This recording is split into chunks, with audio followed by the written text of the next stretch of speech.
I'd like to start out by asking you a question. Can you think of any country that has as its national heroes a group of college students? When was the last time you heard about something like that? Not too many countries have that, right? Germany does. They have as their national heroes a group of college students who defied the Nazis in the 1940s and were killed for this. So they were a group of friends. This was not an organization. This is just a group of friends at Munich University. They were all studying in the city of Munich. They were supported by they were supported by many people, many older people, but one of their professors got very involved in what they were doing, and he also paid with his life for this involvement. They were also brought up by and nurtured by very, very loving and cultured families with very, very high ideals. So all of this came together in this podvig of love, actually, and I'll explain what I mean more there. So they were impelled by their Christian consciences to stand up, like David, to the Goliath of the Nazi regime, the Third Reich. They clandestinely wrote leaflets, distributed them, calling upon the German people to resist the Nazi regime. That's it in a nutshell. They called themselves, in the leaflets, and we refer to them, this group of college students, as the White Rose. They felt that the Nazi regime, through coercion, through terror, was trying to dominate the entire person.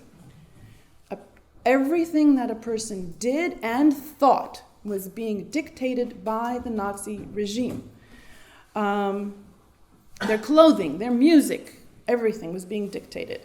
And robbing the German people of its freedom and mainly of its spiritual freedom. Also, Hitler was carrying on a completely senseless war that he had started, and he just kept attacking more and more countries, and more lives were being lost on all sides, and they thought this was just completely uncalled for. And so in late February of 1943, these students were arrested, they were imprisoned, and together with this one professor that I've already mentioned, they lost their lives to the guillotine. There were about 19, I believe, guillotines at work in Germany under the Nazi regime. One of the two initiators of this group was a young man named Hans Scholl, S-C-H-O-L-L. He was 24 when he died, one of the two initiators. He had a younger sister named Sophie. There was a girl in the group. She was 21 when she died. She's the youngest of the group. Then there was Christoph Probst. He was 23. He was the only one who was married, aside from the professor. He was married, and he had 3 small children.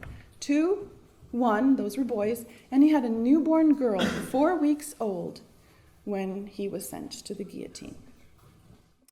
Then there was Willy Graf. He was 24. Professor Kurt Huber, 49.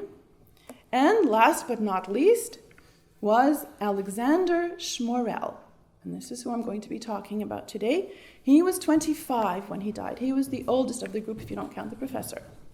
And he's also the initiator, together with Hans. It was Alexander and Hans who started this all, and then their friends got involved. They didn't want to involve their friends, but their friends got involved anyway. Some of these young people were Catholics, some of them were Protestants, and Alexander Schmorell was Orthodox. By nationality, he was half German and half Russian. He was glorified among the saints by the Russian Orthodox Church outside of Russia in February of 2012. Now, up until then, I'd heard about him, but I was actually turned off by him for some odd reason. I think it was because I read an article that was entitled, "Russian Anti-Fascist to be Glorified." And I thought, you don't glorify people just because they're anti-fascists. It's not just a political thing, right? And so I was turned off by this. But on the day of the glorification took place in Germany, and I thought, well, why don't I find out a little bit more about this? Our church is glorifying this person. I should know about him, right? And so I watched a film that I highly recommend. I think it's on Netflix. It's called Sophie Scholl, Scholl, The Final Days, I think, The Final Days, or The Last Days, The Final Days. It's made in Germany, but with English subtitles. So I watched that film, and I thought, okay, I'm going to stop whenever things get to be too gory. I can't stand anything that's too gory. I watched it all the way through to the end, even the part where the guillotine comes in. I was able to watch it also. Even the girls can watch this. And what really struck me was that I felt that there was a very strong Christian undertone to this group, which I didn't expect to find in a film that was made in the 21st century. And I was really surprised by that. And that's the thing that kind of drew me in. So I thought, okay, I got to find out more about this. And so I started reading up on Alexander Schmorell, and I just fell in love with him and the rest of the group. The 20th century, as you all know, has provided us with many, many new saints. Most of them are martyrs. The Russian new martyrs, other new martyrs, right? Martyrs, right? And we have saints so close to us in time. That's both a blessing and a challenge, right? The blessing part of it is the fact that we have so much information available about them. We have their letters, we have their diaries, we have other people's eyewitness accounts, other people's reminiscences of them, telling us what they were about. There are documents such as the interrogation transcripts of the people who were caught. And photographs. We'll have photographs here to look at later on. So we get this detailed and comprehensive picture of a person's life and his death and his podvig. The challenge is that how do you come to terms with accepting as a saint someone who dressed like us? They weren't in robes, like we see them portrayed on icons. There is so much like us, right? How could they be saints, right? There's still people alive who knew these people. I'm in touch with an elderly woman. I'm through her daughter. She's in her 90s, the elderly woman, who was a friend of Alexander Schmorell. She's living in America right now. She was told about his canonization. She wasn't Orthodox. Her name is Lilo. Her name will come up again. She said, he would have laughed out loud if he'd known about his canonization. He wasn't a saint. He was just a normal person. I don't know about you, but when I was a kid, I kind of thought that there's God, there's angels, there's saints, and then there's human beings. Me, right? I'm down below here, right? And so saints are special people, and we really kind of just pray to them, and that's it, basically. But then I realized as I grew up that a normal person can become a saint, and as a matter of fact, we are all called to become saints. And as a matter of fact, I think I know or knew some saints. You probably have some saints walking around in your parish. Maybe. How do you know? And so, how is it that this normal, life-loving young man was able to put aside his love for this life, to stand up for his values, Christian values, and sacrifice himself? What was he like? He was born in Russia in 1917. His mother was Russian, and apparently she was the daughter of a priest. There's conflicting information about that, but apparently the daughter of a priest, Natalia Vidzenskaya. His father was a German Who came from a family that had lived in Russia for several generations. So Alexander is baptized as a Russian Orthodox in a church in Orenburg, which is where he was born, in the south of Russia.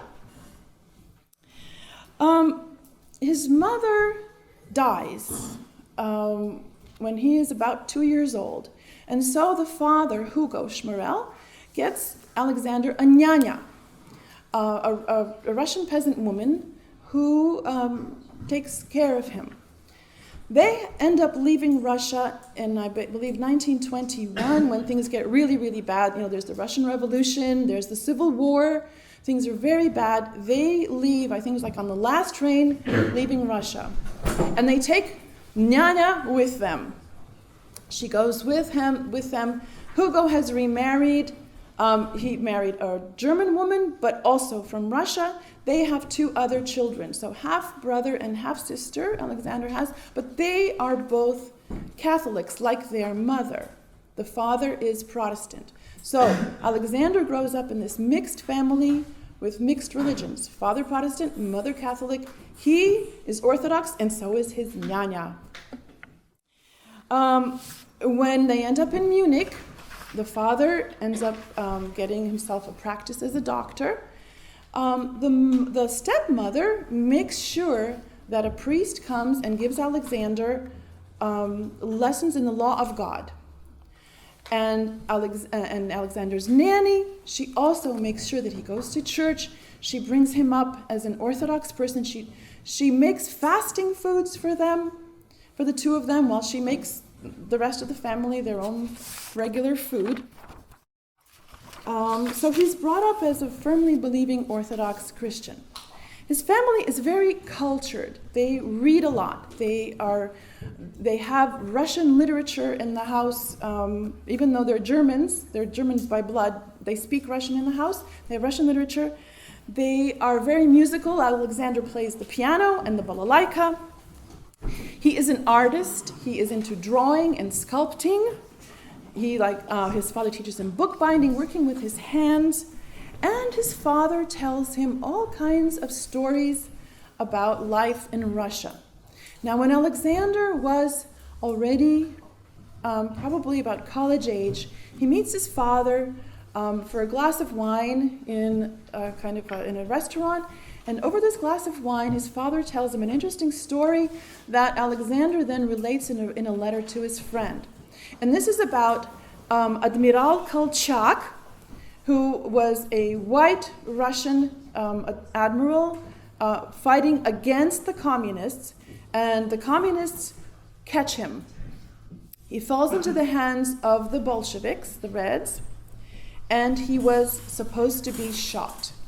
Now, this is the story that Alexander's father tells him, that when Kolchak was about to be shot, at his execution, he acted so nobly that the Red soldiers who were supposed to shoot him refused to shoot him. They refused to fire. And then, I'm quoting Alexander here, and he says, "And here comes one of the most phenomenal things I have ever heard," says Alexander. "Kolchak gives them the order to shoot. And only then did they fire. What a man he must have been," says Alexander. "What tremendous strength." So the family brought up their children with these interesting stories of true heroes. The family is always helping somebody. They're very hospitable. Russian emigres are in a bad state. They're always helping somebody, feeding somebody, putting somebody up, giving them material for a dress. Nanny is knitting some gloves for Russian POWs. Alexander goes to school, and here are a school teacher's remarks about him. He's well behaved, he's good-natured, he does well in most subjects, but in geography he could be more diligent. He's a bit shy, maybe he feels out of place. His German isn't quite good yet because they speak Russian in the house. He's also half Russian, and Germans, at that point were beginning to look very much askance at people who were not German. The Nazis were encouraging this kind of thing. Feels out of place. But the teacher says he's liable to fool around on occasion. One of his male classmates says that he was kind, that he was good-looking. And the same classmate tells this story. For religious instruction, Schmorel, joined us Catholics. So in Germany at the time, this is pre-Nazi Germany still, right? You had religious instruction in the schools, and you had a choice. If you were a Protestant, you went to the Protestant religious instruction. If you were Catholic, you went to the Catholic religious instruction. But that was the only choice. So Alexander went to the Catholic religious instructions, and the professor several times said, Schmorel, as our guest, you could make the sign of the cross as we do, from left to right, right? But he would always answer, I am Orthodox. This is Alexander speaking, right? We do it differently. And that's how it stayed. That's already his friends talking. So at least in this respect, Alexander seems to have overcome his shyness. At school, Alexander becomes friends with a young man named Christoph Probst. I've already named him as one of the people who gets guillotined. Together they built a plankton aquarium. They enjoyed skiing, swimming, mountain climbing. All of the White Rose people were very, very much in touch with nature. They loved nature. Fencing, they take up fencing. Christoph has an older sister, Angelika, with whom Alexander shared a love of horses. You'll see a picture of him with a horse here. Angelika is the love of Alexander's life. He writes the most incredible love letters to her. If I had received one letter like that in my life, I think I would have turned into a puddle and just died. But she marries someone else. But she remains friends with him. And this is how she characterizes him. This is the first time she ever saw him. He's riding on a horse. She sees him and he says, something radiant, triumphant emanated from his tall, slim figure, his gold blonde hair, and his laughing mouth. Another young lady describes him in this way. He was a tall young man, full of enthusiasm, and when he laughed, the sun came out. Another person says, Alexander was a person with a wondrous, laughing, radiant soul in his luminous eyes. Do you notice the word radiant coming up? There are at least 5 people who use that word, radiant, radiant, radiant. What was Germany like at the time? Hitler and the Nazis came to power in 1933. Alexander is 16 years old, so like a lot of you, they come to power. And the Nazis have this policy which is called Gleichschaltung. The policy of Gleichschaltung means forcing into line, coordinating. And that means making everybody think alike, act alike, and believe alike. Think in the same way that the Nazi ideology tells you to think. So all aspects of society are controlled, and the individual person exists only for the good of the Nazi state. And what the Nazi state says is right, and what the Nazi state says is true. Everything that does not agree is suppressed in various ways or completely eliminated.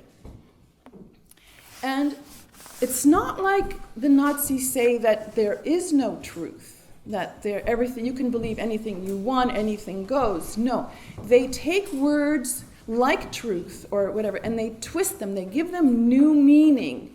There is a right and a wrong, but it's their right and wrong. And so then, once you get brainwashed like that, you begin to not be able to tell right from wrong anymore. There are book burnings that take place in the universities. You couldn't listen to foreign radio broadcasts because you might hear something that might set you thinking differently. Well, it's churches, right, that feel like they have something to say about truth, right? And so when the Nazis come out with their own style of truth, they are bound to come into conflict with the churches, and they do end up with conflicts with the churches in Germany, because Hitler says, and these are his words, National Socialism is a form of conversion. It is a new faith. He says one is either a Christian or a Nazi. You can't be both. He says German, but he means German Nazi, right? And Himmler, who is the head of the SS, says, "We shall not rest until we have rooted out Christianity." The swastika, you all know what a swastika is, right? Right? The swastika in German is called Hakenkreuz, which means hooked, twisted, or broken cross. In Bavaria, southern Germany, which is where Munich is, the governor of Bavaria forcibly substituted swastikas and portraits of Hitler in the schools and in public buildings.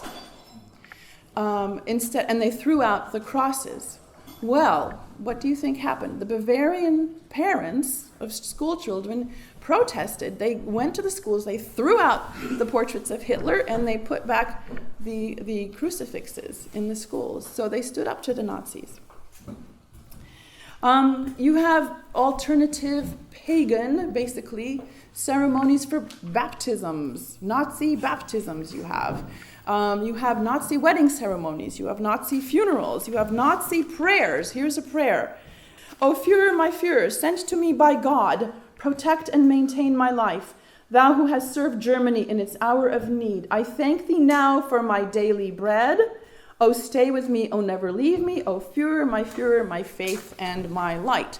They have a creed that they recite, which I don't have time to recite to you, plus I'm afraid of reciting it because it's just so blasphemous. Monasteries are closed. Churches are not. They might have gotten to it if they had gotten their way with the rest of the world, but they are afraid to close churches because they're afraid that the German people will turn against them and then they'll lose the war. Pilgrimages, religious processions are not allowed. And youth groups, right? Youth groups, you want to influence the children, you want to influence the youth right away, right? So that you get grown-ups who are already, full-form Nazis. Youth groups are dissolved and taken into the Hitlerjugend, the Hitler Youth. And there, you get your you get brainwashed. The Hitler Youth met on Sunday mornings, right, to conflict with church. And what happens to Alexander? Well, he joins a youth group, which is then absorbed into the Hitler Youth. And so the Schmorl family is not very excited about the Nazis because they've already lived under a totalitarian regime in Russia. They know what a totalitarian regime is like. So they are very, very unhappy with the Nazis, and Alexander quietly withdraws from the youth group once it gets absorbed into the Hitler Youth. He just stops attending. Then he gets drafted into the army in his 20s, when he's 20. He has to take an obligatory oath to Hitler. You don't swear to support the Constitution or Germany, you swear to support Hitler. And he has a big problem with that. He has a big problem wearing a German uniform when the German government is not something he agrees with. And he says, "I'm sorry, I can't do this. Can you just let me go?" He tells his his superior about this, and the superior says, well, you're probably just having like a nervous breakdown, just stick around. And they kind of gloss over this, and he stays in the army. And it looks like somebody there was, kind of understood him and didn't get down on him like they could have. They could have made really big trouble with him with that. With the army, he goes into various parts of Europe that the Nazis are encroaching upon. And he sees that this is causing great pain to people, that people are being killed unnecessarily.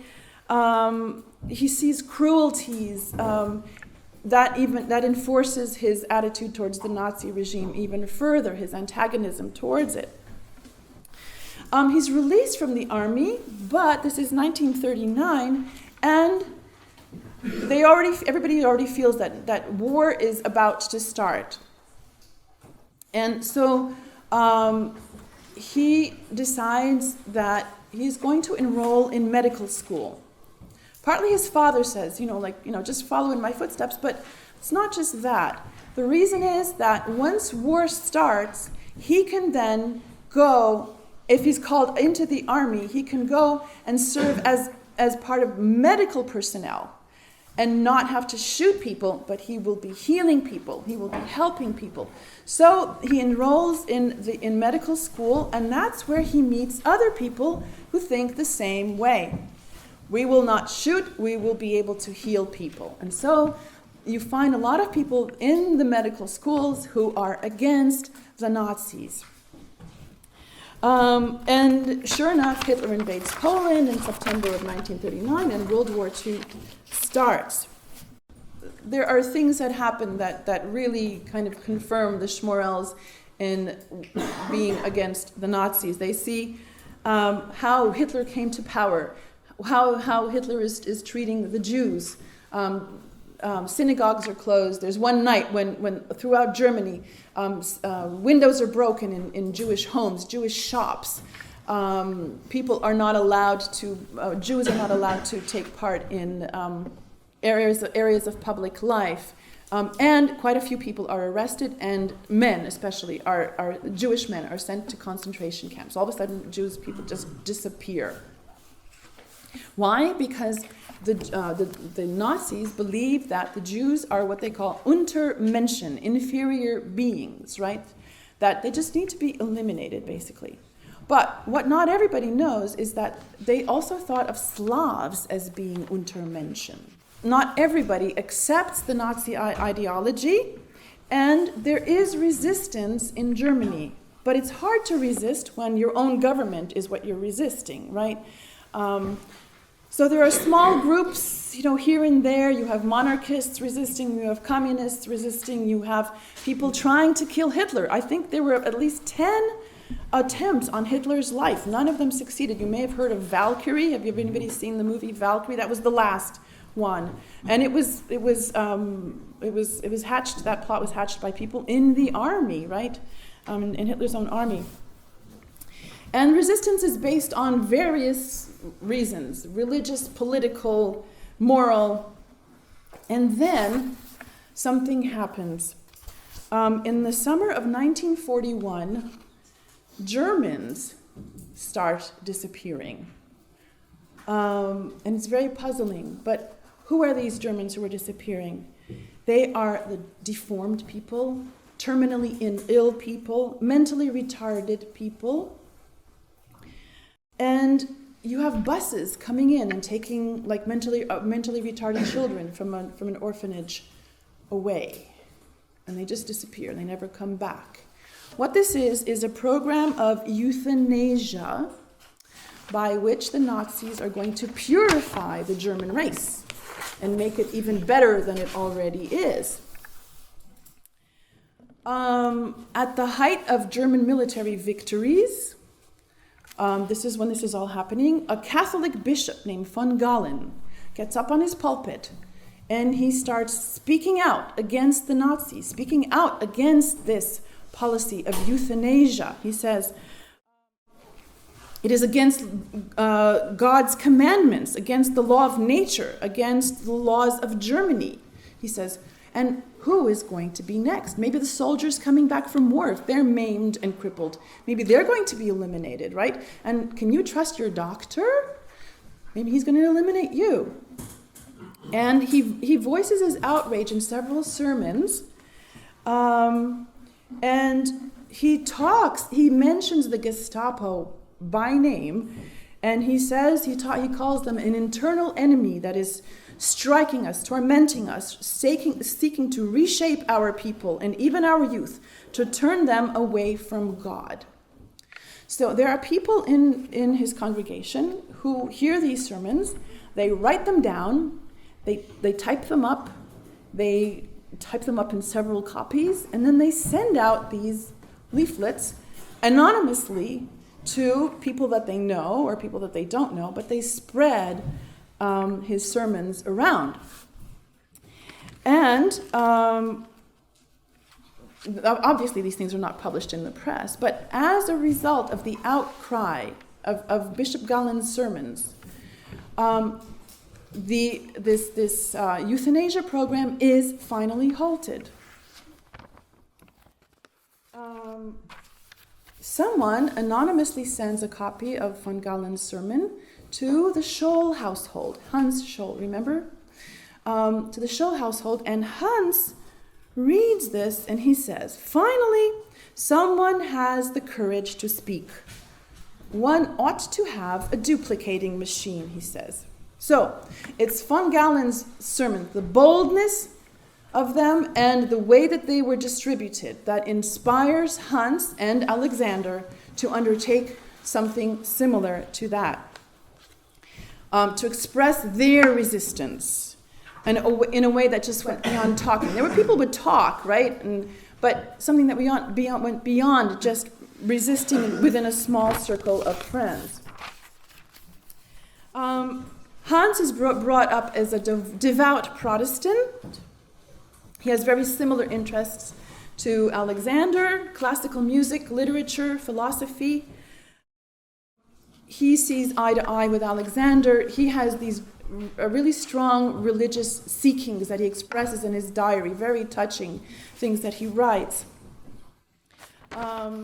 Alexander introduces Hans to Christoph, and they become a threesome. They're all on the same page as far as what they think about the Nazis. Now, Sophie comes to study in Munich. They live in a different city, Ulm. She comes from her hometown to study in Munich at the university.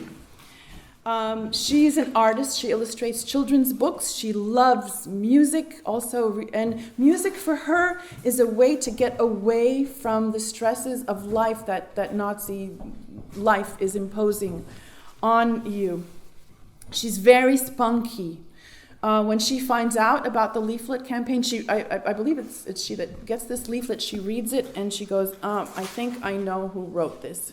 And she walks up to her brother and says, did you write this? And he finally, tells her, yeah, it was me. And she says, oh, really? I want to be in on this. And he tries to convince her, he tries to leave her out of it because it's dangerous. It's dangerous to do something like this, right? This is his kid sister. He doesn't want to put her in danger. But she says, no, I want to be in on this. And this is her impression of Alexander when she meets him. I can't help but delight in his radiant smile and his child's heart. Another student who formed the core of the group of friends was this Willy Graf that I mentioned before. He's Catholic, and he never joined the Hitler Youth. And when he found out that any of his friends joined the Hitler Youth, he would just cross them out of his address book and never associate with them again. Books. They all really turned to books in order to find answers. Their life was full of questions. How they had to form their worldview. All of you are forming your worldview. How do you approach life? How do you approach what is truth, right? Why am I alive on this world? Why did God create everything, right? They're coming to terms with these questions. Plus, they have all this stuff that's going on with the Nazis that are trying to impose their way of thinking on them. So they have to solidify their way of thinking. So they turn to books. A lot of them are reading Dostoevsky. It's a Russian author, right, who talks about his Christian perception of man. Dostoevsky saw that European civilization was being threatened, but he also saw a way out. And so they're reading him to see his analysis and his program for getting, like, how do you get out of this situation when you're in such a bad place? They have these reading evenings where they get together and they read favorite books, or they read plays. Each one takes a part and they'll read a play. And they have two elderly mentors who come to these reading evenings, these two elderly professors who are teaching them about Christian values, and who themselves are influenced by a Russian Orthodoxy. It's very interesting. The people who are influencing the White Rose are influenced by Russian Orthodox writers. The elderly people are reading Dostoevsky as well. They're reading Berdyaev, who was a philosopher who was thrown out of Russia in the 1920s. He had also experienced totalitarianism under the communists, and now had a certain, an analysis of the Nazi phenomenon that he could offer them. So there's a strong Russian Orthodox influence on the White Rose that isn't really stressed in too many books. But, they were young, they enjoyed life, they went out to, restaurants, they liked to drink wine, they attended concerts of classical music, they sang together, they fell in and out of love, they lay in the tall summer grass, watched the clouds go by. And their friendship really sustained them, their comradeship. If they had been all by themselves, they wouldn't have done this. But the fact that they had these friends who thought alike was what really sustained them throughout what they were going to do. They couldn't tell their families, because their families would then be put in danger. Even if you knew about something that was going wrong, that was an action that was being undertaken against the Nazi regime, and you didn't tell the Nazis about this, you could get shafted for it, right? So they didn't want to tell even their families what was happening, right? So they were pretty much alone, but they did have each other, and that's very important, their friendship. They had a sense of humor, even about the dark parts of life. Alexander and one of his friends, they both needed a new bike. Their bikes were rusty, but they couldn't afford to buy a new bike, so they switched. And so each one had a new bike, although they were just as rusty, but Then there's Lilo remembers how Alexander went walking in the rain with her. It was raining pretty hard, but he would put his collar up, lean back with his mouth open, and let it rain into his mouth. And she would say, "What are you doing? I have an umbrella." And he would say, "I just like rainwater." So, just a very, very life-loving young man. One other young lady tells about how she met him for the first time. She was coming out of a store with a bunch of parcels in her hands, and up comes this young man and says, "Let me carry your packages for you." And as he's walking her home, they start talking. She starts telling him that she's studying music at a music school in Munich. And later on, she finds out that, during the conversation, he's very interested in her musical studies, but he never tells her that he himself is a musician. So we see that he's gallant and modest. But as time went on, even though they were enjoying their lives, the things were getting darker and darker around them. There's food shortages. You have informers on every block. Somebody living on your block who is going to tell on you if they hear an anti-Nazi remark or anything like that. They see the persecution of the Jews. Alexander tells his friend and how distressed he is at the fact that Jews can't ride on buses, that they have to wear the Star of David. And then an older acquaintance of theirs, who is an architect, he has to travel to Poland, which is occupied by the Germans.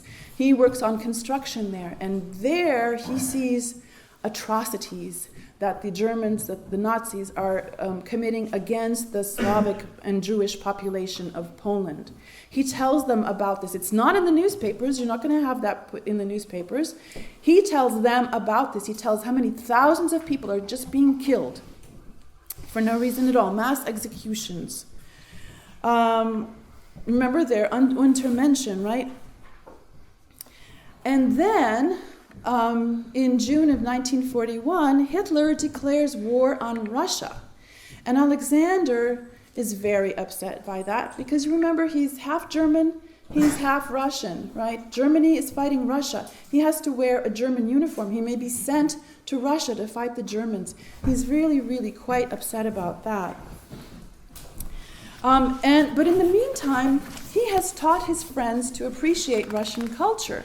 They've been reading Dostoevsky. They read all kinds of Russian literature, other authors. Hans acquires a samovar that he drinks tea from. Some of them are actually learning Russian so that they can read Russian literature in the originals. So they are not going to be thinking of the Russians as Untermenschen, right? They realize that there's a culture here. They didn't buy into that idea. And plus, the war on two fronts. So Germany is fighting France on one side and then Russia on the other side. War on two fronts is not good. And plus, that's just going to cause more misery, more loss of lives. They are really, really distressed by this. Germany is now being bombed at night by the RAF and during the day by the Americans. So German cities are constantly being bombarded, night, day, night, day. And not just, specific points, like where you have armaments factories or anything like that. It's just, the cities, civilians. Munich starts getting bombed. Munich is in the south, but they got to Munich already in 1942. Things are getting very, very disastrous. And so at one evening, somebody says, one of the group, somebody says, and some people attribute this quote to Alexander, isn't it preposterous that we sit in our rooms and study how to heal mankind when on the outside, the state every day sends countless young people to their deaths? What in the world are we waiting for? Until one day the war is over and all nations point to us and say that we accepted this government without resisting? So the time had come to act. They had decided that they just couldn't be, performing some kind of undertaking inner resistance, that they had to move to active opposition. What did they want to do? Really, what did they want to accomplish? Well, they wanted to stir up the German people out of their apathy and stir them up to resist the government in some way. That's one thing. The other thing was to shorten the war if possible. Now, how are they going to do this? They decided that they were going to write leaflets and distribute them. And by doing so, they knowingly put themselves into great peril. And as a matter of fact, Alexander, when he is caught and when he's interrogated by the Gestapo, he says, "What I did not do unwittingly, but rather I counted on the possibility of losing my life should I be found out. I simply disregarded all of that because my inner obligation to act against the National Socialist regime prevailed." So he knew he could die for this. When Sophie got in on the leaflet campaign, she echoed this attitude and she said, so many people are dying for this regime, right? Think of all the soldiers who are dying, right, for this regime. It's high time that someone died opposing it. Right? If you're going to die, you should at least die for the right cause, she's saying, right? She's a very spunky young lady, isn't she? So they wrote 4 leaflets in the space of several weeks, mid-June to mid-July. They had to get a typewriter for this. They had to get a duplicating machine for this. Where are you going to get this, right? Then they had to get paper. Paper is in shortage, right? And you have to get lots of paper. How are you going to do that without, getting somebody suspicious? So the girls would stand in line, get, a few pieces of paper here, a piece of paper there, a few envelopes here, a few stamps at that post office, and more stamps at another post office, just so that, people wouldn't get suspicious. And soon people all over Munich were getting leaflets in the mail, anonymously.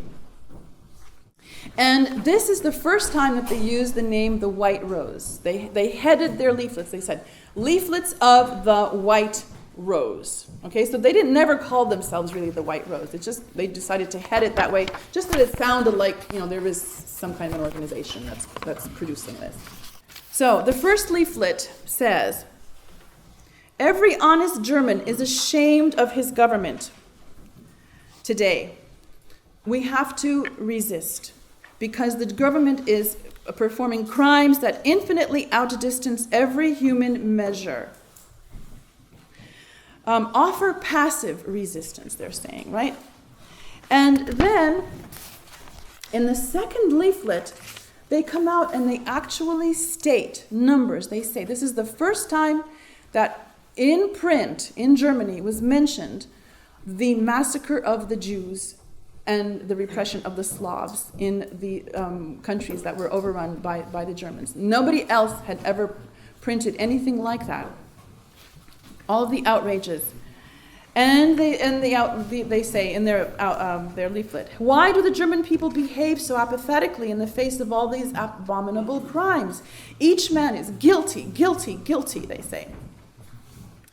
They call, in the third leaflet, they call it the Dictatorship of Evil.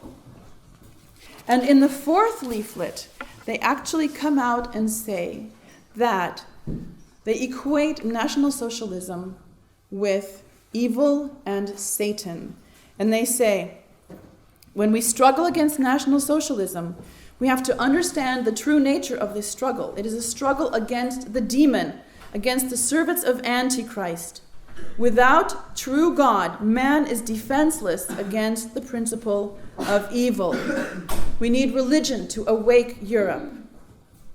The Germans have to recognize their guilt. And then they say, "We will not be silent. We are your bad conscience. The White Rose will not leave you in peace." That's the fourth leaflet. However, for a time, the leaflets cease because the young men are sent off to Russia. So it's Hans and Alexander who are writing the leaflets, and then other people are helping them to crank out, the leaflets on this duplicating machine, and they find addresses, they address the envelopes, they mail them, and then the guys end up being sent to Russia. And what they see in Russia, actually, they haven't seen the things that they've heard about, all those atrocities, they haven't seen them. But once they go to Russia, they see the atrocities for themselves that they've already written about in their leaflets. And they also see Russia for what it's like. And Alexander introduces them to Russians. Like, can you imagine the Russians are in church. The Germans opened Russian churches on the territory where they had conquered in Russia. And all of a sudden, German soldiers walk into a Russian church in German uniform. And then they start talking to you in Russian. So this is Alexander, and then they would make friends with Russian peasants. They would sing songs, drink vodka, tea with them, dance. They would dance at night with the Russian peasants. Talk to them about Dostoevsky. They say even the Russian peasant knows Dostoevsky. So they got to know the Russians very well. They got to love Russia, Russian nature. All of them. Willy Graf, Hans, write about how much they love Russia. But they saw all the atrocities. Alexander ends up trying to help a Russian POW. There's a German guard who is beating someone almost to death. Alexander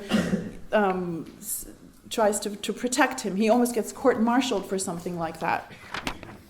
So the things that they see in Russia make them really sure of what they want to do. So when they get back to Germany, they decide they're going to step up their actions. And what they want to do is they want to get in touch with other people who are resisting. We have to do this as a larger group. They want to get in touch with other people. They get in touch with someone who has contacts in Berlin. Actually, that person had contacts with the people who were plotting Valkyrie. I'm not sure how much they knew about what was being plotted, but they got in touch with those people. And this one man was supposed to meet them at one day in the end of February, but he never ends up meeting them because they get caught. I forgot to mention that the Russian priest, there is a priest who is attached to the parish in Munich, who also starts to speak out against National Socialism. He says, Christianity doesn't teach killing people who are defenseless. You are supposed to help. You are supposed to reach out and help the people who are least strong. He talks about, I don't have time to go into this, but he has these sermons that may have, I'm sure Alexander already had certain ideas, but they probably supported him in his thoughts and in his determination to act. He also gives them a deeper understanding of suffering. What is suffering like? Why do we suffer? And he says, whoever suffers, this is the priest, whoever suffers for a just cause may be happy having done so. We don't know if he influenced him. We don't know if we talked to him in private, but there's a good chance that he did. So at any rate, there is a fifth leaflet that is put out. And this time, they decide that they're going to go to all these different cities in southern Germany and even in Austria and make it look like there's a huge organization that is, and they call themselves, this leaflet is the leaflet of the German resistance. So they go and they mail letters from one city to another city. It looks like a huge organization. But it's just them. It's just like a whole, I don't know, maybe 5 or 10 people working on this. And this time they get one of their professors involved, and he writes the sixth leaflet. There is an uprising in the Munich University. There is a talk where the local Nazi leader says, you girls are probably wasting your time here at the university. You should probably be having children for the Fuhrer. If you can't find anybody to have children with, I will provide you with someone to have children with. And they get very upset. And they walk out and they stage a protest. But the protest kind of peters out and nothing comes of it. But the White Rose students, the friends, are thinking, well, maybe our leaflets have stirred up the students. Maybe this is where it's going to start. And so the professor writes a leaflet as if it's a student writing, calling the students to rise up. And then there is the Battle of Stalingrad, where it's really obvious that Germany is going to lose the war. And so they decide that now we really have to act strongly. After Stalingrad, after they find out that Germany has basically lost and was going to lose the war for sure, one night, Alexander, Willy, and Hans go out into the streets of Munich, and they paint huge slogans, this tall, all over downtown Munich, on the university, on bookstores, on Nazi monuments that say, "Down with Hitler. Hitler is a mass murderer." They have white swastikas that they cross out in red paint. They go out one night, they don't get caught. They go out a second night, they don't get caught. They go out a third night, they don't get caught. But of course, the Gestapo is looking out like this is, like the leaflets, you can only reach so many people, right? But with these things, everybody sees this. Everybody sees this. They have these women scrubbing these things off, but when they paste paper over them, but everybody sees this. They're trying to reach as many people as possible to foment unrest. Maybe somebody will, do something, right? On the morning of February 18th, nobody really knows why they did this. Hans and Sophie, brother and sister, they take a suitcase full of leaflets to the university at broad daylight, 11 o'clock. And they start putting the leaflets out in the corridors by the classrooms. The classrooms are in session. There's nobody in the halls. But this is broad daylight. Then the university has this an atrium where you walk up the stairs and there's this empty space, light well in the middle. So they walk up all the way to the top, Sophie puts a stack of leaflets on the balustrade there, and then she goes like this, and the leaflets just kind of float down into the atrium. Nobody's supposed to be there, but the janitor is walking through at the moment. He sees them, he captures them, he hands them over to the Gestapo. They deny what they did, and they said, well, what's the suitcase for? And they say, oh, we're just bringing, we brought dirty laundry home to Ulm from mom to wash. We were just coming to get our sheets, our clean sheets back. And the guy believes it. The Gestapo interrogators believe them. They're almost ready to let them go. But they've sent somebody to search their apartment. And in their apartment, they find stamps and envelopes in huge quantities. And so they realize, okay, something's wrong. And so now they come back and say, well, looks like maybe you guys had something to do with this, so, confess. And Christoph Probst is also arrested with them. Alex flees. He sees this happening. He flees, and apparently they had an escape plan ready. And he tries to flee across the Swiss border, but something doesn't turn out. He decides he's going to come back to Munich, and maybe he'll be able to hide better there. But he, on that day, wanted posters have gone up of him. Somebody's determined that he's involved, and there's wanted posters. He's recognized. He's apprehended by the Gestapo. And at 11 o'clock at night, after 6 days on the road, running away, tired, hungry, just exhausted, he is arrested by the Gestapo at around 11 o'clock at night. They take him and they start interrogating him. Oh, by the way, yes, I forget to tell you. So what happened to Hans and Sophie? They were arrested on Thursday. They were interrogated for days on end. Monday they had a show trial. They were sentenced to death, and by evening they were dead. So Thursday, Monday they're dead. On the same day that they were that they were tried.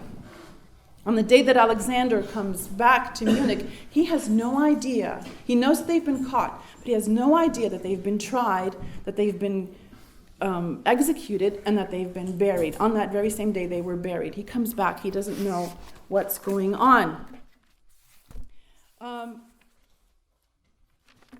He also didn't know about the wanted posters with his name and face on it. So the interrogation starts, and from the very beginning, he is very straightforward. He states openly and fearlessly and firmly what he has done and what his motivations were for doing this. At the same time, shielding others. There were people who really, truly helped him. Somebody helped him fake a passport. Those people were arrested, but they went off scot-free, basically, because they didn't get into deep trouble, because he shielded so many people in his interrogations. He makes statements that any one of them would have gotten him on, the wrong side. I will readily admit that I cannot declare myself to be a National Socialist, he says right off the bat. He's not beating around the bush. He says, I reject Bolshevism as well, but I readily acknowledge my love for Russia, the land of my birth. This is the country that Germany is at war with, right? He's acknowledging that right away. He tells them about swearing the oath that he didn't want to do. He's very upfront about everything. Lest his family be implicated in his views, he says, my family knows nothing about what I did. I was on the third floor, we did all that stuff up on the third floor. They had no idea what we were doing. And as a final touch, he mentions something that would have been really repugnant to Nazi ears. He says, from Russian prisoners, he had repeatedly heard that the German successes in the war were attributable chiefly to the treason of Russian generals, because Russian generals would just give in. They thought that the Nazis were coming to save Russia from Bolshevism, so they just gave in. And so Alexander says, that's why Germany started winning the war. It's just because the Russians wouldn't fight. And at the end of that 2-day-long interrogation, he says, I confess to high treason, but I deny having acted as a traitor to my country. There are 4 more interrogations, possibly even more, where one of them starts off now, would you now finally like to make precise declarations regarding who composed, revised, or distributed the leaflets? Well, then he tries to give in. I mean, like they put pressure on him because he knows that a lot of, like, his family has been arrested. He knows that his friends have been arrested. And so they use that against him. You know, like, you can tell us, you know, because otherwise we're going to put the screws on your friends and family. There is also a possibility that torture was used on him. The Scholls, the Schmorell family, nobody was tortured because they, remember, were Germans. But remember, he had Slavic blood, the blood of Untermenschen in his veins. And there is evidence that Slavs were tortured in Munich at the time. So there's two reminiscences of 2 different people that imply that he may have been tortured. So his trial is scheduled. The first trial was Hans, Willi, and Christoph. Now at this trial, you have the 3 main defendants are Kurt Huber, the professor, he's been arrested. Willi Graf has been arrested. Alexander is arrested. And 11 more people who were somehow involved, including 16 and 17-year-olds who were disseminating these leaflets. And the trial is scheduled for April 19th, which is Great and Holy Monday for everybody that year, both Eastern and Western Christians. This is a trial of the People's Court, which is a Nazi court which was instituted to try the enemies of the Nazi state. So he's not tried by a military court because he should have been, because he was a soldier, right? But no, they got him to be tried in the People's Court. And they got a very, very high-up judge from Berlin to come down, and the same guy who judged Hans and Sophie. His name is Roland Freisler. If you want to look up Roland Freisler on YouTube, you will see him perform at the trial of the Valkyrie people. If you ever read the life of a martyr or a saint, where you have the whatever it is, the pagan prince or whoever who is bringing to trial whatever martyr there is, and you hear it's said in the life that, you know, he was totally berserk, he was totally crazy. Watch Freisler. He is totally berserk. He is totally crazy. Hysterical outbursts. He wouldn't let Alexander talk. Just insult upon insult. It was really horrible. The trial was 14 hours long, from 9 a.m. until 11 p.m. They got a half an hour break where they got a small jug of water and a tin of carrots, all of them. And at the end, the verdict is death. Now, you remember that Hans and Sophie, the trial was on Monday. They were executed on Monday. And so that's what they think is going to happen to them. But instead, Alexander spends the next 3 months in jail waiting for death. Someone thinks of an escape plan for Alexander, and he says, no. If I escape, somebody else is going to get in trouble for me. I can't get somebody else in trouble. I'm going to answer for my own actions. 3 months in prison. It looks like he underwent a process of spiritual growth.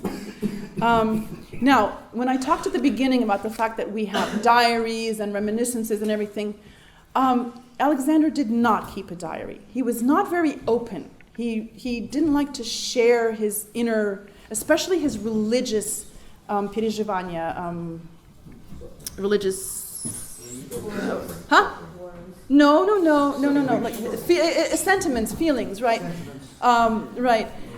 So for him, we don't have that much, but we do have his letters from prison, and they're the ones that really speak volumes for him. Now, this is what I'd like to end with. His first letter is written on Bright Saturday. I'm sorry, Bright Saturday, May 1st. Dear parents, there is, of course, not much that is new to write you about.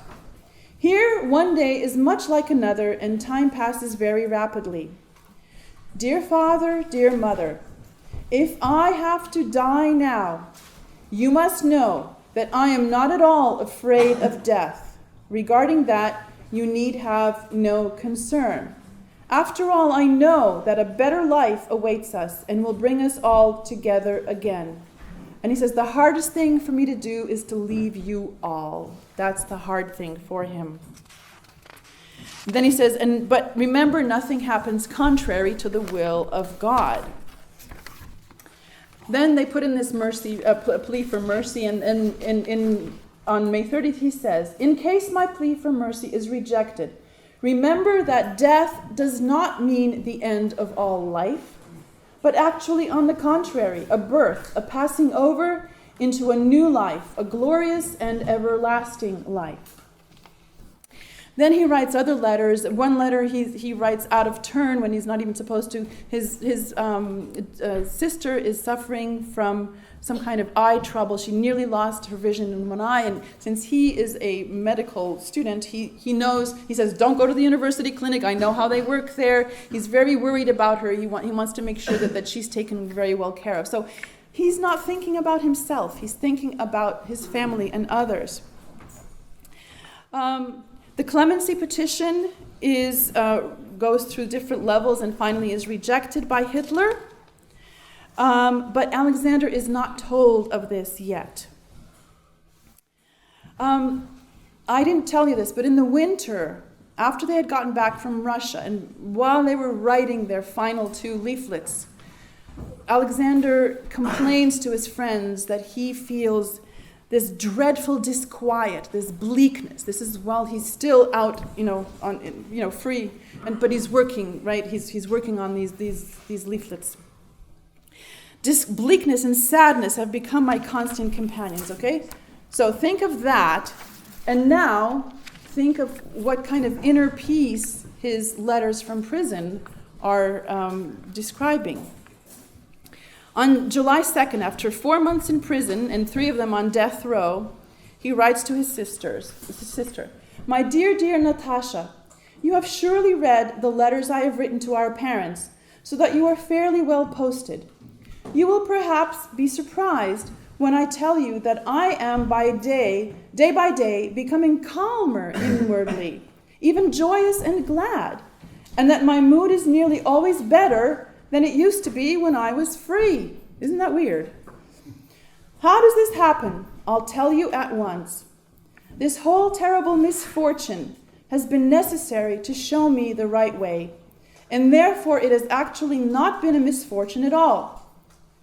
Above all, I am glad and grateful to God for it, that it has been granted to me to understand this sign from him, and thereby to find the right way. For what did I know before this of faith, of true deep faith, of truth, of the ultimate and only truth of God? Very little. But now I have progressed so far that I am happy and calm and confident, even in my present situation, come what may. And this is where the real Alexander comes through. He says, I hope that you have experienced a similar development, and that you too, after the deep sorrow of separation, have reached the point of thanking God for everything. He's thanking God for his own struggles and torments, right? This misfortune was necessary. It opened my eyes. Not only my eyes, but also the eyes of all those whom it has befallen, our family included. So most of the letters that I'm not even quoting are trying to make sure that they are on the same page that he is. He's saying, I'm not upset. You shouldn't be either, right? Don't worry. We will meet. I'm fine. Don't worry about me. He's worried about them. And then on early in the morning, on July 13th, he receives the order for his execution.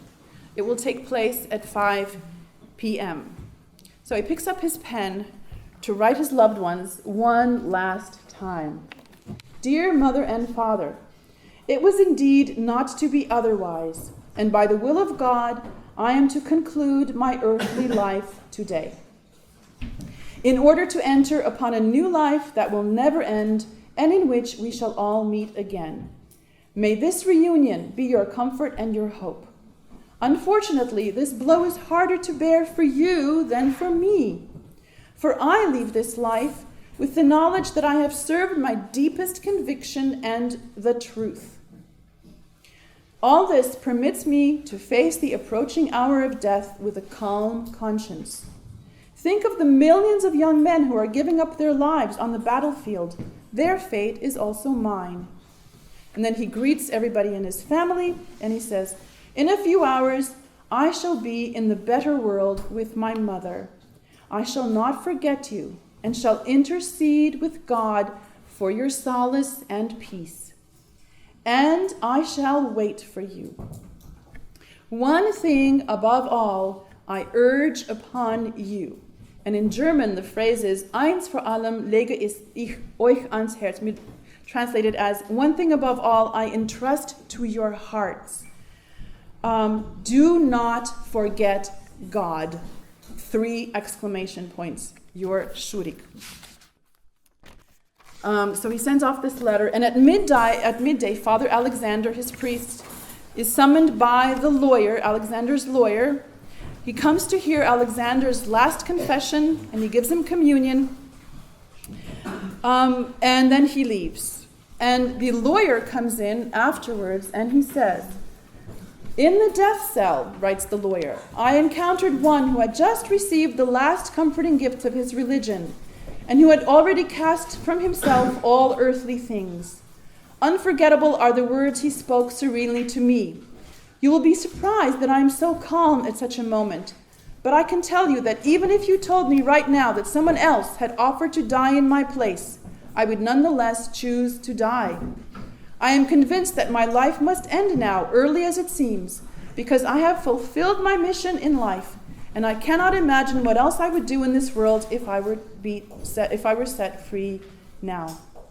And so then the preparations are made. He's called to walk over into this barracks that are in the middle of the courtyard. You'll see the picture there of Stadelheim prison. And this is the description that Deisinger offers us, the lawyer. With dignity, he walked across the prison courtyard to a small barrack containing the guillotine that had claimed his friends' lives. Firmly and loudly resounded his yes in the gloomy death chamber when the prosecutor on duty asked him if he was Alexander Schmorell. Do you think he was thinking of Kolchak and his moment of death? I think he probably was. Seconds later, he passed over into the new life, the glorious and everlasting life of which, throughout his last weeks on earth, he had been persuaded and which he had embraced. He's followed by Professor Huber several months later. Willy Graf is executed only months later. The day is the synaxis of the Holy Apostles, most of whom died martyric deaths as well. So that is the day of his commemoration. Okay, now a few final words in conclusion. So the files on the White Rose are taken to Russia, and they are brought back. We find out about Alexander only in, 1995, I believe. And that is the year that the church is finally, that his parish finally finds a place to build a church. They've never had their own building. Guess where this church is? It's around the corner from Stadelheim prison, where he was imprisoned, and the cemetery where he is buried. So his parish is now located right around the corner from him. And they attribute this to him as a miracle. They think that it was a miracle worked by Saint Alexander.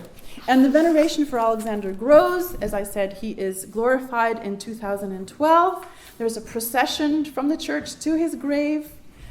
After Alexander's death, Angelica writes and says, when she read the letters that I've just been reading to you, she says, I don't recognize the lively and life-loving Alexander I knew. They're not characteristic of him.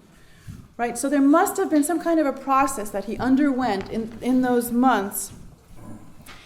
that changed him or deepened him. Let's say deepened him, right?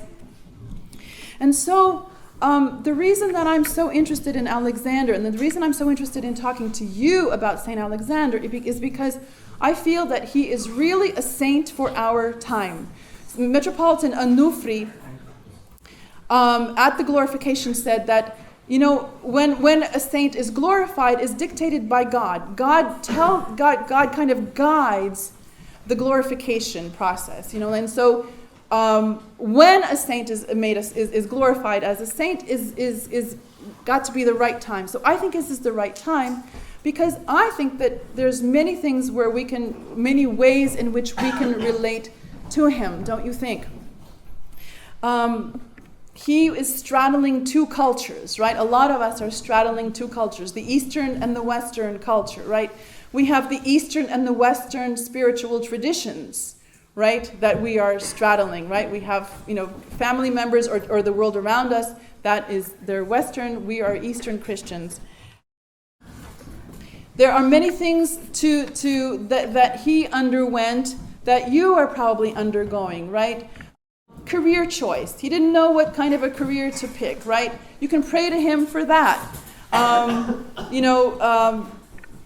Every one of us has problems finding a mate. If you fall in love with somebody, doesn't work out, right? Pray to Saint Alexander. He had that same problem, right? If you're sick, he was a medical student. He will help you. When you're depressed, right, that feeling of disquiet, right, he knows what it's like to be depressed. When you're depressed, pray to Saint Alexander. He will help you. Do you feel alone? Don't you think he felt alone, right? He was, the only family member who was Orthodox. He was the only family member who had Russian blood in him. The rest of them were all Germans. Nyanya was hanging around, right? Do you ever feel alone? When his girlfriend, the woman he liked, when she didn't respond, when she married somebody else, don't you think that he felt alone? You can pray for him in that respect.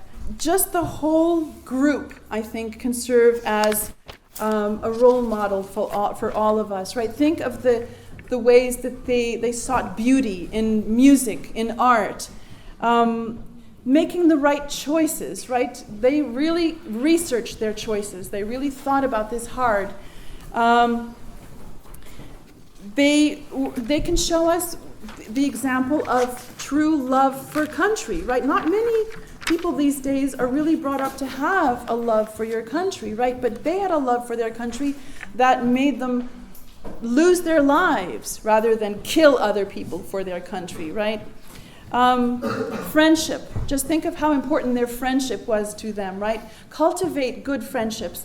Find the right friends, right? The kind of friends that will help you through difficult moments, that will help you find your way, as far as, where you're at, internally.